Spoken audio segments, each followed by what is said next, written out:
जीवन में आपको क्या चीज सबसे ज्यादा खुशी देती है? किस बात से आनंद मिलता है? या तो सबसे ज्यादा रुपए कमाने से, या फिर दुनिया की हर वो चीज हासिल कर लेने से, हर वो भौतिक सुख सुविधा हासिल करने से जो आपके पास होनी चाहिए, या तीसरा कि आप किसी व्यवस्था की सर्वोच्च शिखर पर हों, या आप बहुत बड़े किसी कंपनी के मालिक हों, शेयर होल्डर हों, या चौथा जो इस वास्तविक घटना से जुड़ा हुआ है। नमस्ते दोस्तों, खम्मा गणी। नाइजीरिया के एक बहुत सफल और बहुत धनाढ्य संपन्न व्यापारी जिनका नाम फेमी ओटेडोला है, वो एक बार एक इंटरव्यू में उन्होंने से एक जो इंटरव्यू लेने वाले शख्स थे, उन्होंने उनसे पूछा कि आपको जीवन में सबसे ज्यादा खुशी कब महसूस हुई? तो जो फेमी ओटेडोला ने बोला था वो अक्षरशः ये कुछ था। उन्होंने कहा कि मुझे जिंदगी के 4 चरण जीने का मौका मिला। पहले चरण में मुझे लगा कि जीवन में बहुत सारा धन कमा लेना, बहुत सारा रुपया कमा लेना शायद ये सबसे बड़ी खुशी है, और इस खुशी को मैं इतना धन कमाने के बाद भी महसूस नहीं कर पा रहा था। दूसरा चरण कि जब मैंने दुनिया की हर वो भौतिक सुख सुविधाएं, मेरे पास में सबसे कीमती सामान को संग्रहित करना शुरू कर दिया, महंगी कारें, हीरे जवाहरात और अटाटूट दुनिया की हर वो चीज जो सबसे कीमती हो वो मैंने लेना चालू कर दी, संग्रहण कर दिया, लेकिन मुझे तब भी अंतर्मन से खुशी प्राप्त नहीं हुई।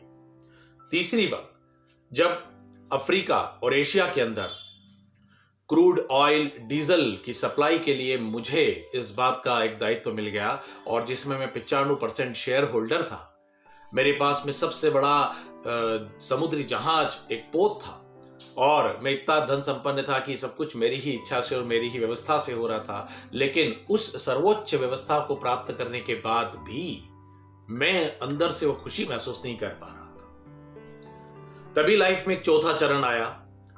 मेरे दोस्त ने मुझे ये कहा कि यार, कुछ 200 बच्चे हैं जो दिव्यांग हैं, वो चल नहीं पाते हैं, उनके लिए कुछ 200 व्हील चेयर डोनेट कर दे। मैंने तुरंत हाँ कर दिया कि हाँ, कोई बड़ी बात नहीं है, मैं दे देता हूं। फिर मेरे दोस्त ने आग्रह किया कि यार, देना ही नहीं है, तुमको उस कार्यक्रम में साथ आना है, तुमको अपने हाथों से उन बच्चों को देना है। मैंने हाँ कर दिया और मैं चला गया। उस कार्यक्रम में जाने के बाद जब उन बच्चों को वो व्हील चेयर मिली और उन बच्चों के चेहरे पर जो खुशी थी वो देखते ही बन रही थी। ऐसा लग रहा था मानो कि कोई उत्सव हो रहा हो, कोई पिकनिक बन रहा हो, या वो बच्चों के लिए लाइफ में कोई बहुत बड़ा जैकपॉट लग गया हो। वो खुशी मुझे देखते ही बन रही थी। और तभी जब मैं वहां से उस कार्यक्रम को छोड़कर जाने लगा, तब एक बच्चे ने मेरा पैर पकड़ लिया। मैंने सोचा कि ये बच्चा कुछ कहना चाह रहा है। तब उसने बड़ी जोर जोर से पकड़ लिया।